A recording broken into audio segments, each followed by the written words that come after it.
अंदाज बयां गर्चे वो शौक नहीं है, शायद कि उतर जाए तेरे दिल में मेरी बात। उनका जो काम है वो अहले सियासत जाने, उनका जो काम है वो अहले सियासत जाने। हमारा पैगाम मोहब्बत है जहाँ तक पहुँचे। अगर कि हम सियासत के मैदान में कदम रखने जा रहे हैं, लेकिन सियासत के ऊपर मोहब्बत की मुलम्मा साजी हम इस तरह करेंगे कि हमारे विधानसभा क्षेत्र के क्या हिंदू, क्या मुसलमान, क्या गरीब, क्या अमीर, सब हमारे आशिक़ ज़ार रहेंगे। सदाए हक न्यूज़, हक़ व सदाकत की बेबाक आवाज़। अस्सलाम वालेकुम रहमतुल्लाहि व बरकातुहू। सदाए हक न्यूज़ में आप सभी का खैर मक़दम है। आज हमारे साथी जनाब मौलाना शमीम रियाज नदवी साहब हैं, जो किशनगंज असम्बली हल्के से MIM के टिकट के दावेदार हैं। अगर उनको टिकट मिलता है तो किशनगंज असम्बली हल्के से इलेक्शन फाइट करेंगे और इस सिलसिले में कई साल की मेहनत है उनकी। और ये किशनगंज का विधानसभा उनके लिए नया नहीं है और विधानसभा के लोग उनके लिए नए नहीं हैं और विधानसभा के लोगों के लिए उनका चेहरा नया नहीं है। तो आइए आज हम उनसे गुफ्तगू करते हैं कि कहाँ तक उनकी कार्रवाई पहुँची और क्या तैयारियाँ हैं, क्या उम्मीदें वाबस्ता हैं पार्टी से। मौलाना, सबसे पहला सवाल मेरा ये रहेगा कि MIM के टिकट के दावेदार आप हैं और भी कुछ दावेदार हैं, तो आपको कितनी उम्मीद है कि टिकट आपको मिलेगा या किसी दूसरे दावेदार को मिलेगा? अल्हम्दुलिल्लाह, हमने दावेदारी आज से नहीं की है, तकरीबन 2 साल पहले से हमने अख्तर भाई से गुफ्तगू किया था और उस गुफ्तगू के वक्त आप भी मौजूद थे और हम लोगों ने ये कहा था कि अगर टिकट हम लोगों को दिया जाता है तो हम लोग पूरी ताकत से इलेक्शन लड़ेंगे। हमारी वो दावेदारी उस दिन से लेकर आज तक बरकरार है और पार्टी आला कमान से हमारी कई बार इस मौजू पर गुफ्तगू भी हुई है और पार्टी आला कमान ने हमें हुक्म दिया है और कहा है कि आप मैदान में रहिए, मेहनत कीजिए और हालात पर मुनहसर है। इंशाअल्लाह वक्त आने पर सही, मुस्तहकम और मुनासिब फैसला लिया जाएगा। और जहाँ तक मैं समझता हूँ कि हमारे जितने और साथी हैं जिन्होंने दावा किया है, और दावा करने का हक किसी को भी है और दावा किया जाना चाहिए, इससे पार्टी का इमेज बनता है और लोगों तक पैगाम पहुँचता है। जिस सामान के ग्राहक ज़्यादा होते हैं उस सामान की कीमत बढ़ती है, लिहाजा पार्टी की अहमियत और कीमत हमारे विधानसभा क्षेत्र में और पूरे सीमांचल में बढ़ती रहेगी। अगर इस तरह के दावेदार आते हैं, खुशी की बात है। और आप कितना पुरुम्मीद है अपने सिलसिले में? हम सिर्फ पुरुम्मीद नहीं है, पूरी यकीन है कि टिकट जो है वो हमारे ही पाले में आकर के गिरेगा। और इस मौजू पर बहुत मजबूत तरीके से गुफ्तगू हो चुकी है, कई मीटिंगें हो चुकी है। बस कुछ सर्वे हैं जो मैं अपना ज़ाती सर्वे करवा रहा हूँ। वो ज़ाती सर्वे से जिस दिन मैं फारिग हो जाऊँगा तो मैं पार्टी को इत्तला कर दूँगा और हमारे सिलसिले में टिकट का इंशाअल्लाह फैसला हो जाएगा। अभी आपने इमेज की बात की, पार्टी का इमेज बनता है जितने दावेदार आते हैं सामने, जितने ज़्यादा दावेदार आएंगे।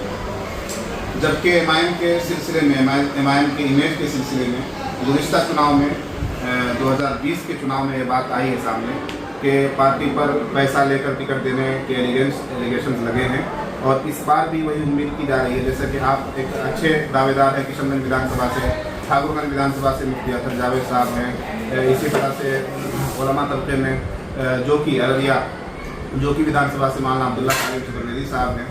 तो ऐसा सुनने में आ रहा है कि इस बार भी पार्टी उन लोगों को तरजीह देगी टिकट देने में जिनकी तरफ से पैसा दिया जाएगा, जो पार्टी में ज़्यादा से ज़्यादा फंड दे सकते हैं, पैसा दे सकते हैं, टिकट को खरीदने की बोली लगा सकते हैं, उन लोगों को तरजीह दी जाएगी। इस सिलसिले में आपका क्या कहना है? जबकि इस बात से तो पार्टी का इमेज और नीचे जाता है। देखिए, इस मौजू पर 2 बातें हैं। एक तो यह है कि पार्टी फंड में पैसा जाना, किसी भी पार्टी को चलाने के लिए पार्टी का अपना एक खर्चा होता है। तो पार्टी फंड में जो पार्टी से जुड़े हुए लोग होते हैं, मोहब्बत करने वाले लोग होते हैं, जो पार्टी के टिकट पर इलेक्शन लड़ना चाहते हैं, तो वो लोग बखुशी पार्टी को डोनेशन देते हैं। लिहाजा इस तरह कोई शख्स अगर इलेक्शन लड़ना चाह रहा है और वो डोनेशन कर रहा है तो एक अच्छी बात है, दिया जाना चाहिए। और पार्टी फंड में अगर पैसा नहीं दिया जाएगा तो कोई पार्टी कैसे रनिंग कर सकती है। दूसरा यह है कि पार्टी में काम करने वाले कुछ अफराद होते हैं, जो अफराद उन उम्मीदवारों से, उन दावेदारों से जाकर के मुलाकात करते हैं खुफिया तौर पर, और फिर उनसे कुछ कहते हैं कि कुछ लेन देन हो जाए। इस तरह के कुछ एलिगेशंस लगाए गए हैं, कुछ इल्ज़ामात आए हैं। अब ये इल्ज़ामात काबिल गौर और काबिल नज़र हैं। अगर ऐसा कुछ हुआ है तो नहीं होना चाहिए, और अगर नहीं हुआ है तो गुफ्तगू नहीं होनी चाहिए। देखिए, एक आदमी किसी विधानसभा से बहुत दिनों से जुड़ा हुआ है, जब से पार्टी आई है सीमांचल में तब से जुड़ा हुआ है, ग्राउंड लेवल पर मेहनत भी कर रहा है। वो ये सोच कर चल रहा है कि आज नहीं कल, कल नहीं परसों पार्टी मुझे इलेक्शन लड़ने का मौका देगी किसी भी एक विधानसभा से, ABC।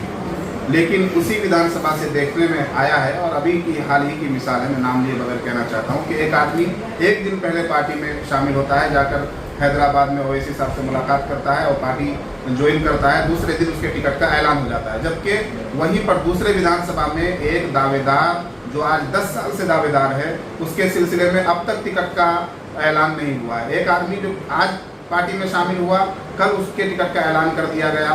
तो इससे क्या समझा जाए कि MIM अपने कैडर को मौका देती है या अपने कैडर के साथ धोखा नहीं करती है? ये इल्ज़ामात तो बिल्कुल सच है और लोगों की आंखों देखे इल्ज़ामात। इस मौजू पर पार्टी के आला कमान की तरफ से दो बातें आई। एक यह है कि उस विधानसभा में जो मौजूदा MLA है जीते हुए, उन्होंने चूँकि दगा दिया है तो उसको हरा कौन सकता है। उसको हराने के लिए पार्टी के आला कमान ने और बज़ाते खुद ओवैसी साहब ने ये फैसला लिया है।